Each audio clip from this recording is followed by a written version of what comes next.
നല്ല തുമ്മലുണ്ടല്ലോ, ഇന്നലെ വെള്ളം മാറി കുളിച്ചാ? എടാ രമേശ, എന്റെ അച്ഛൻ പോയടാ. പോട്ടാ. നീ പോകല്ലേ, നീ ഇവിടെ ലൈറ്റ് ഇടാൻ വന്നല്ലേ, ലൈറ്റ് ഇട്ടിട്ട് പോയാ മതി. എന്റെ ദൈവമേ, ഞാൻ നിന്റെ ഒന്ന് സമാധാനിപ്പിച്ചല്ലേ, അല്ലാതെ ഞാൻ പോയതാണാ. എടാ എന്റെ അമ്മയുടെ കരച്ചിൽ നീ കേട്ടാ? ഒരു മെനകെട്ട കരച്ചിലല്ലേ. ചില സ്ഥലത്തൊക്കെ ചെന്നാൽ ഇത് രസമാണ് കേൾക്കാൻ, അറിയാമോ? അമ്മയുടെ കരച്ചിൽ കേട്ടിട്ട് എനിക്ക് സഹിക്കാൻ പറ്റണില്ല. അതിന് കേൾക്കാതിരുന്നാ പോരെ, പിന്നെ അതിനുള്ള സംഭവങ്ങൾ ഞാനിവിടെ സെറ്റ് ചെയ്താക്കിയല്ലേ. കാണ്.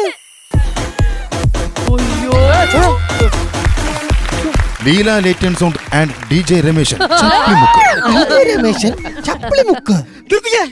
നീ എന്റെ ഈ അച്ഛന്റെ മരിപ്പ് നീ മെഗാഷോ ആക്കാൻ പോവാണോ? എടാ, ഇതൊക്കെ ഉണ്ടെന്ന് കാണിച്ചാലല്ലേ എനിക്ക് 10 വർക്ക് കിട്ടുള്ളൂ. പിന്നെ പൊക്കിള് കാണിച്ച് വർക്ക് ഡാൻസ് കളിക്കാൻ വന്നതല്ലേ? ഇതൊക്കെ ഞാൻ തമിഴ്നാട്ടിൽ നിന്ന് ഇറക്കിയതാണ്. എന്റെ ദൈവമേ, ആദ്യമായിട്ട് അതിർത്തി കടന്നു വന്ന ഒരു ഏമ്പക്കം ഞാൻ കേൾക്കണം. എടാ, ഞാനും എന്റെ അനിയനും കൂടി 5 ലക്ഷം രൂപ ലോൺ എടുത്തിട്ടാണ് ഈ സംഭവമൊക്കെ വെച്ചത്.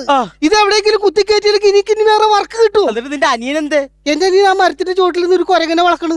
അവൻ ബുദ്ധിയുള്ളവനാ. അതുപോലെ നീ ഒരെണ്ണത്തിനെ വളച്ച് കെട്ടാൻ പാടില്ല, നിനക്കൊരു ജീവിതം കിട്ടിയാല്. അങ്ങനെ വളക്കണ കാര്യമല്ല പറഞ്ഞത്. ഇത് ലൈറ്റ് ഉള്ള കുരങ്ങൻ.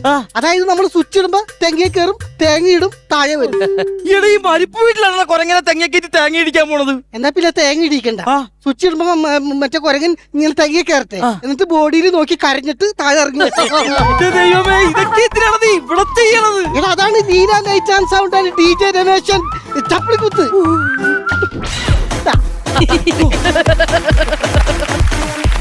ലീല ലേറ്റൻ sound and DJ Rameshan Chappilimukku. DJ Rameshan Chappilimukku.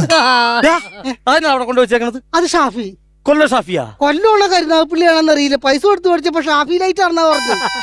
എന്റെ നമ്മുടെ ഇയർ ബാലൻസിന്റെ കംപ്ലൈന്റ് പറ്റിയ ലൈറ്റ് ആണ്. അതെങ്ങനെ? എടി, ഇത് സ്വിച്ച് ഇടുമ്പോ കണ്ടിട്ടില്ലേ, ഇങ്ങനെയല്ലേ കാണിക്കുന്നത്. അപ്പൊ അമ്മ ഇത് ആദ്യമായിട്ടാണ് കാണുന്നത്. അപ്പൊ ഇത് എങ്ങടക്കെ കറങ്ങണേന്ന് അമ്മ ഇങ്ങനെ നോക്കി 4 ദിവസം നോക്കിയുള്ളൂ. നമ്മുടെ ഇയർ ബാലൻസിന്റെ കംപ്ലൈന്റ് മാറി. എന്തൊക്കെയാണെന്ന് നീ അതവിടെ എടുത്ത് മാറ്റിയത്? നീ അത് ഒരു കാര്യം ചെയ്യാം, ഞാനത് മാറ്റാം. അവിടെ 2 വെച്ചിട്ടുണ്ട്. അതവിടെ മസ്റ്റാ. എന്നത്? മോണിറ്റർ. ഇവിടെ മോണിറ്റർ എന്താണ് ഇവിടെ കൊണ്ട് വെച്ചേക്കണത്? കർമ്മം ചെയ്യണത് എവിടെയാണ്? ഇവിടെ ഇരുന്നോണ്ട്. കർമ്മി വന്ന് കർമ്മം ചെയ്യുമ്പോ കർമ്മിക്ക് ഒരു ഫീഡ്ബാക്ക് കിട്ടണ്ടേ? നീ നോക്കിക്കടാ, എന്റെ അച്ഛൻ കിടന്ന കട്ടില്. ഇനി ആ കട്ടിലെ ഞാൻ എങ്ങനെ നോക്കൂടാ? എടാ, അച്ഛൻ ആ കട്ടിലേക്ക് കിടന്നിരുന്ന കാലത്ത് മര്യാദക്കൊന്നും നോക്കിയിരുന്നെങ്കിൽ ഇപ്പൊ എന്റെ അച്ഛന്റെ ആത്മാവ് മുകളിൽ ഇരുന്നോണ്ട് ഇതെല്ലാം കാണുന്നുണ്ട്. ഇപ്പൊ സമയം എന്തായി? ഒരു 5 മണി ആയിട്ടുണ്ടോ? അപ്പൊ നിന്റെ അച്ഛൻ മുകളിലില്ല. ആ പെണ്ണുങ്ങളുടെ കുളിക്കടയിൽ കൈതക്കാടില്ല, അതിന്റെ മറയിൽ ഒളിച്ചിരിപ്പുണ്ടാവും. എന്റെ രമേശ, മരിച്ചവരെ കുറിച്ച് നീ മോശം പറയരുത്, നല്ലത് മാത്രമേ പറയാവുള്ളടാ. ആഗ്രഹമില്ലാഞ്ഞിട്ടല്ലടാ, അങ്ങനെ പറയാൻ മാത്രം നല്ലത് എന്തെങ്കിലും വേണ്ടേ? എന്റെ അച്ഛന്റെ ആഗ്രഹം എന്തായിരുന്നു? തെക്കേപ്പറമ്പിലെ മാവ് വെട്ടി ആ മാവ് കൊണ്ട് അച്ഛനെ ദഹിപ്പിക്കണമെന്നായിരുന്നു. എന്ത് കാര്യത്തിന്? 2 സെക്കൻഡിനുള്ളിൽ ഞാൻ പരിപാടി തീർത്ത് വീട്ടിൽ പോയി കാണിച്ചു തരാം. എങ്ങനെ? എടാ, കൂടെ സെറ്റപ്പാണ്, ഇങ്ങോട്ട് മാറി നോക്കിക്ക്. അതിനുള്ളതുള്ളൂ, അത് മതി. അതൊന്നും വേണ്ട, മാവ് വെട്ടി തന്നെ ഞങ്ങൾ ദഹിപ്പിച്ചോളാം. അപ്പൊ എനിക്കൊരു വർക്ക് കിട്ടാൻ നീ സമ്മതിക്കൂല? ദഹനം കഴിഞ്ഞിട്ട് എനിക്ക് കടലിൽ പോണം. സാധാരണ എനിക്കൊക്കെ ദഹനം കഴിഞ്ഞ് ഞാൻ കക്കൂസിലാ പോണം. അതല്ലെന്ന്, അച്ഛന്റെ ദഹനം കഴിഞ്ഞ 5ാമത്തെ ദിവസം ആ ചിതാഭസ്മം എനിക്ക് കടലിൽ കൊണ്ടുപോയി ഒഴുക്കണം. ഇത് ഇപ്പൊ പറഞ്ഞു നന്നായി. എന്ത്? അവിടെ വേറെ വർക്ക് കിട്ടുകയാണെങ്കിൽ ഇതൊക്കെ ആര് തരും? ഇത് പഠിച്ചേ. ഇതെന്നെ സംഭവം? Serial bulb. ഇതെന്തിനാണ്? എടാ, നിന്റെ അച്ഛന്റെ ചിതാഭസ്മം വെക്കണ കൊടവില്ലേ, അതിന്റെ കഴുത്തിൽ മാല പോലെ ഇങ്ങനെ അലങ്കരിച്ചിട്ട് അങ്ങോട്ട് മിന്നിക്കാം.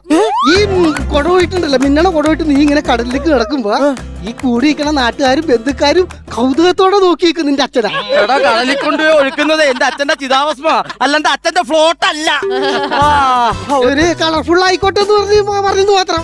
ചിതാഭസ്മം ഓക്കെ, പക്ഷെ എല്ലില്ലടാ. അത് ഡ്രൈവിംഗ് സ്കൂളിൽ നിന്ന് എടുക്കാം. എന്ത്? ആ വണ്ടറ പുറത്ത് മൊത്തം എല്ലൊട്ടിച്ച് വെച്ചാക്കിയല്ലേ. എടാ, ആ എല്ലല്ലെന്ന്. എടാ, അച്ഛനെ ഒരു ആക്സിഡന്റ്, അച്ഛന്റെ ദേഹത്തൊന്നും എല്ലില്ല, മൊത്തം പൊടിഞ്ഞു കംപ്ലീറ്റ് കമ്പി ആയിട്ടേക്കണത്. ഞാൻ മൈക്കോട് നോക്കിയിരുന്നു, നീ എന്നെ ചീത്ത പറഞ്ഞ ആ മൈക്കിട്ട് നാട്ടുകാരോട് മൊത്തം വിളിച്ചു പറയണം. എന്ത് വിളിച്ചു പറയാ? അച്ഛന് എല്ലില്ല, മൊത്തം കമ്പിയാണെന്ന്. അതെന്തിനാണ് ഞാൻ വിളിച്ചു പറയണത്? അതെന്തിനാണെന്ന് എടാ, ദഹനം കഴിഞ്ഞ് ചിതയിലേക്ക് നോക്കുമ്പോ നാട്ടുകാരുടെ ഇടയിൽ ചോദിക്കും, എന്ത് ആരാടാ ചിതയുടെ മുകളിൽ കൊട കൊണ്ടെന്ന് വെച്ച് കത്തിച്ചത്?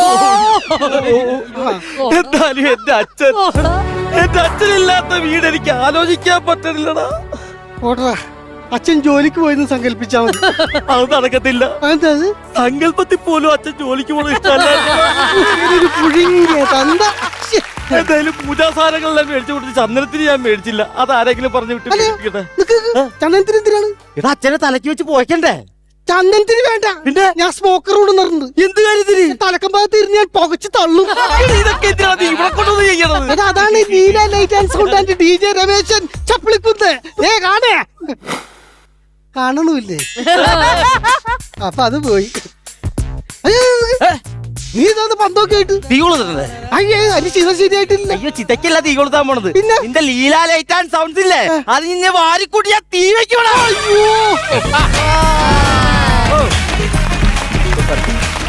അടിപൊളി സ്കിറ്റായിരുന്നു. ചപ്പിളി മുക്ക്. നമ്മൾ ഒരുപാട് ചിരിച്ചു. പക്ഷേ ഈ ചിരിച്ച സാധനങ്ങളൊക്കെ എത്രത്തോളം ബാറ്ററിയിൽ കേറിയിട്ടുണ്ടെന്നുള്ളതൊക്കെ ചേച്ചി എന്നാ പറയുന്നു? നോൺ സ്റ്റോപ്പ് ആയിരുന്നു. നല്ല ഒരു നമ്മൾ പറയില്ലേ, ക്ലാരിറ്റി ഉണ്ടായിരുന്നു, നല്ല ആശയമായിരുന്നു, നന്നായി റിഹേഴ്സൽ ചെയ്തിട്ടുണ്ട്, നല്ല സ്ക്രിപ്റ്റിൽ ഇരുന്നിട്ടുണ്ട്, ഭയങ്കര I love the energy, super.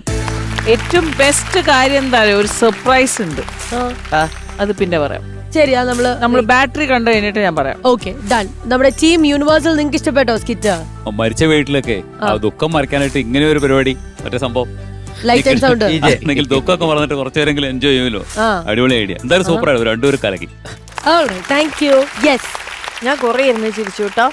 ഇതേപോലെ ഒന്ന് നമ്മൾ ചിരിച്ചു തുടങ്ങുമ്പോഴത്തേക്ക് അടുത്ത കൗണ്ടർ. ഈ മറ്റേ ഇതൊക്കെ നമ്മൾ ഈ ഉത്സവപ്പറമ്പിൽ കറക്റ്റ് പോയിട്ടുള്ള എല്ലാവർക്കും വർക്കാവും. എന്താ അറിയോ, ഈ തെങ്ങിൽ കയറിയിട്ട് തേങ്ങ ഇടുന്ന കൊരകന്റെ സാരമില്ലേ, അത് എല്ലാ ഉത്സവപ്പറമ്പിലും വെച്ചിട്ടുണ്ട്. അല്ല, നാട്ടില് ഈ പരിപാടികളില് നമ്മൾ മരണ വീട്ടിൽ ഇങ്ങനെ ചെയ്യുന്നില്ല, പക്ഷെ തമിഴ്നാട്ടിൽ ഉണ്ട്. അതെ, ലൈറ്റ് ഉൾപ്പെടെ പിന്നെ അല്ലേ ചേച്ചി, തമിഴ്നാട്ടില് ശരിക്കും ഒരു കുട്ടി ജനിച്ചു കഴിഞ്ഞാൽ അവര് കരയോന്നാ പറയണ. മരിച്ചാല് അവര് സന്തോഷിക്കും. കാരണം ജനിക്കുമ്പോ ഇനി ഇവൻ എന്തൊക്കെ പ്രാരാബ്ദവും ബുദ്ധിമുട്ടുകളും അനുഭവിക്കാം. ഇവരിനി എന്തൊക്കെ അനുഭവങ്ങൾ അനുഭവിക്കണം ഇവിടെ കിടന്നിട്ട് എന്നുള്ളൊരു അവര് കരയും. മരിച്ചാൽ എല്ലാം കഴിഞ്ഞ് രക്ഷപ്പെട്ടു പോയി. അതാ അവര് പാട്ടുപാടി കൊട്ടിക്കൊണ്ടു വലിയ പ്രോഗ്രാറ്റൊക്കെയാണ് വെക്കുന്നവര്. നല്ല DJ എല്ലാം ഉണ്ടാവും. ഈ പുള്ളിയുടെ DJയില്, അതായത് ഈ പരിപാടിക്ക് ആദ്യം ഞാനും കൂടെ പോയിരുന്നു, ഡാൻസ് കാര്യങ്ങളൊക്കെ കളിക്കാൻ വേണ്ടി പോയിരുന്നു. പക്ഷെ ഇപ്പൊ സ്വന്തമായിട്ട് പരിപാടി പിടിക്കുമ്പോ നമ്മളെ വിളിക്കുന്നില്ല. അങ്ങനെയൊക്കെയാണോ? അങ്ങനെയാണ്. ഒരു കാര്യം ചെയ്യും, നമുക്ക് ഇവിടെ ഒരു ഡാൻസ് പരിപാടി ഇപ്പൊ സംഘടിപ്പിച്ചാലോ? കാരണം ഞാനും കൂടെ കുറെ നാള് കൂടെ നടന്ന് കഞ്ഞി കുടിച്ചതാണേ. പുള്ളി ഒറ്റയ്ക്ക് ഡാൻസ് കളിച്ചപ്പോ എനിക്കൊരു വിഷമം. പിന്നെ നിങ്ങൾ കഞ്ഞിൽ പാറ്റ് എഴുതേണ്ടി വന്നോ? അതിന് ഞാൻ പിന്നീട് പറഞ്ഞുതരാം. തങ്കച്ചേട്ടാ, പിന്നെന്താ, വായോ. മുതലാളി വിളിക്കുന്നില്ല, മുതലാളി ഇപ്പോഴും. ഒന്ന് വിളിക്കണ്ട മുതലാളി. അങ്ങനെ അവർ ഒന്നിക്കുകയാണ് സുഹൃത്തുക്കൾ. അതെ, വർഷങ്ങൾക്ക് ശേഷം അവർ ഒന്നിക്കുകയാണ്. ഓ, എന്നെ സന്തോഷം നോക്കിയേ. സ്റ്റെപ്പൊക്കെ ഇടയ്ക്ക് ഒന്ന് വിട്ടുപോയി അല്ലേ? ഞാൻ അവിടെ നിന്ന് കണ്ടായിരുന്നു. രണ്ടുപേരും അപ്പുറം ഇപ്പുറം നിന്നോ?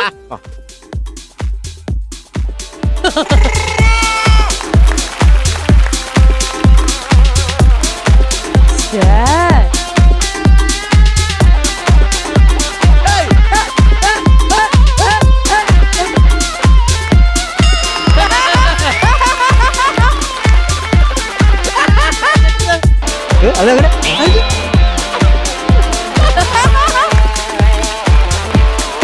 അത് തന്നെ, അത് തന്നെ. അടുത്ത നെക്സ്റ്റ്.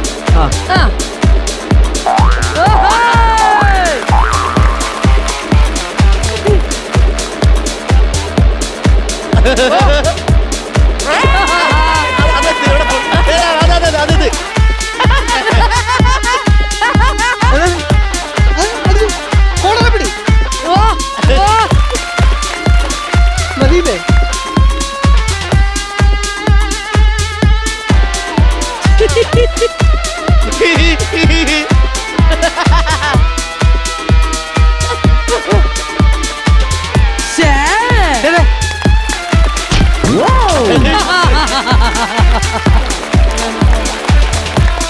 അങ്ങനെ സൂപ്പർ സൂപ്പർ സൂപ്പർ. കുറെ കാലത്തിന് ശേഷം എന്റെ ആശയം എനിക്ക് കാണാൻ പറ്റി. ഡാൻസ് കിടിലമായിരുന്നു. ഇനി അടുത്ത തങ്കച്ചൻ ചേട്ടാ, തങ്കച്ചൻ ചേട്ടൻ കയ്യിൽ ഒരു പെർഫോമൻസ് ഉണ്ട്, മരണ വീട്ടിലെ റാപ്പ് സോങ്. അല്ല, ഇനി ആ കാലഘട്ടം നമ്മളെ കേരളത്തിൽ വന്നുകൂടാന്നില്ല. അങ്ങനെ അഥവാ വരണമെന്നുണ്ടെങ്കിലും പിന്നെ തമിഴ്നാട്ടിലൊക്കെ വേറെ രീതിയിലൊക്കെ പാടുന്നു. ഇപ്പൊ കേരളത്തിൽ വരണമെന്നുണ്ടെങ്കിൽ ആ പാട്ട് ഇങ്ങനെ ആയിരിക്കും. അതെ. എന്റെ അച്ഛൻ എന്നെ വിട്ടുപോയേ, എന്റെ അച്ഛൻ എന്നെ വിട്ടുപോയേ, എന്റെ അച്ഛൻ എന്നെ വിട്ടുപോയേ, എന്റെ അച്ഛൻ എന്നെ വിട്ടുപോയേ, ഞങ്ങൾക്കാരുണ്ട്, ഞങ്ങൾക്കാരുണ്ട്, ഞങ്ങൾക്കാരുണ്ട് മാമാ. എന്റെ അച്ഛൻ എന്നെ വിട്ടുപോയേ, എന്റെ അച്ഛൻ എന്നെ വിട്ടുപോയേ, എന്റെ അച്ഛൻ എന്നെ വിട്ടുപോയേ, എന്റെ അച്ഛൻ എന്നെ വിട്ടുപോയേ, ഞങ്ങൾക്കാരുണ്ട്,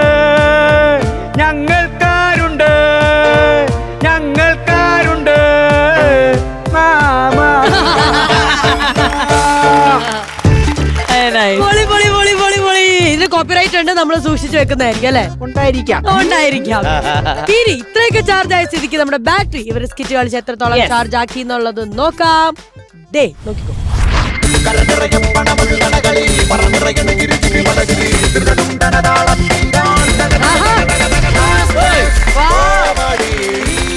ഇനി ഞാൻ ഒരു കാര്യം പറഞ്ഞിട്ടുണ്ടായിരുന്നില്ലേ, ചാർജ് കണ്ടു കഴിഞ്ഞിട്ട് ഒരു സർപ്രൈസ് വെച്ചിട്ട്. എന്താ അറിയോ, 6 minutes 6 seconds മുമ്പെയാണ് നിങ്ങൾ തീർത്തത്. 5 minutes 54 seconds. 6 seconds കൂടി പെർഫോം ചെയ്തിട്ടുണ്ടെങ്കിൽ ചിലപ്പോൾ 2 or 3,000 കയറിയത്. പക്ഷെ അത്ര നല്ല പെർഫോമൻസ് ഈ വേദിയിൽ വന്നിട്ട് ഇത്ര ആക്യുറേറ്റ് ആയിട്ട് മാറ്റർ വന്ന ഇതാ സൂപ്പറായിരുന്നു. അപ്പൊ പിന്നെ കൈയോടെ അങ്ങ് കൊടുത്താലോ?